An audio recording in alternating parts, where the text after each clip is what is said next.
Cimex lectularius, c'est son véritable nom.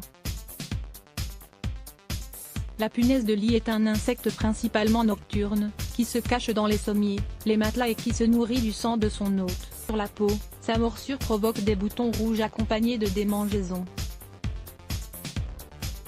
Chez certaines personnes, les premiers signes cutanés n'apparaissent qu'après plusieurs semaines de morsures répétées. Régulièrement la punaise de lit défraie la chronique, quartier de la Belle de Mai en janvier, dernier ou plus récemment, les urgences de l'hôpital de la Timone au mois d'août. La solution miracle vient justement du côté de la Timone, plus précisément de l'Institut hospitalo-universitaire. Des étudiants-chercheurs ont inventé un piège qui pourrait enfin mettre un terme final à ce fléau qui progresse depuis le début du XI siècle. Avec les années, la punaise de lit résiste de plus en plus aux pesticides et l'éradication coûte très cher. La solution est donc ailleurs. Les étudiants ont inventé un piège, le breaking bug, un piège capable d'attirer la punaise, de la contaminer et de la laisser repartir pour qu'elle contamine à son tour ses congénères.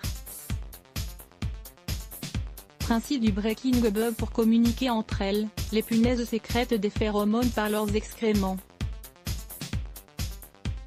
L'idée est d'attirer les punaises par les signaux chimiques, phéromones, qu'elles utilisent pour communiquer entre elles, explique Emeline Lemarié, membre de l'équipe de chercheurs.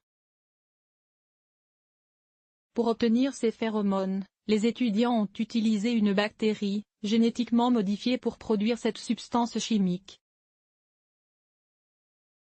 La punaise capturée dans une boîte, elle est aussitôt attaquée par un champignon pathogène, le Beauveria bassiana. Ce champignon se comporte comme un parasite. Il pénètre à l'intérieur du corps et se nourrit de son hôte jusqu'à sa mort, mais le génie de ces chercheurs ne s'arrête pas là.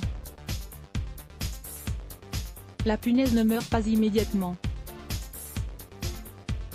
Elle peut quitter librement le piège, retrouver ses congénères et les contaminer à son tour.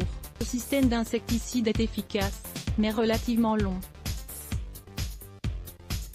Il faut compter entre 1 et 2 semaines pour éradiquer une colonie, d'autant que le principe ne s'applique pas aux larves. Nous essayons de modifier génétiquement le champignon pour qu'il produise plus d'enzymes pour raccourcir la durée du traitement, précise l'étudiante.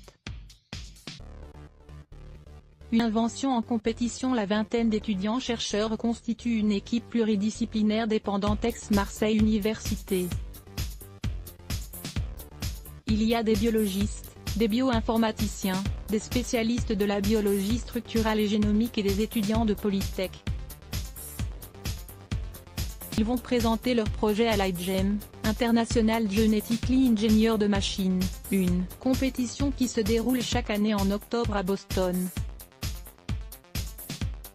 Ils seront face à 337 concurrents venus du monde entier.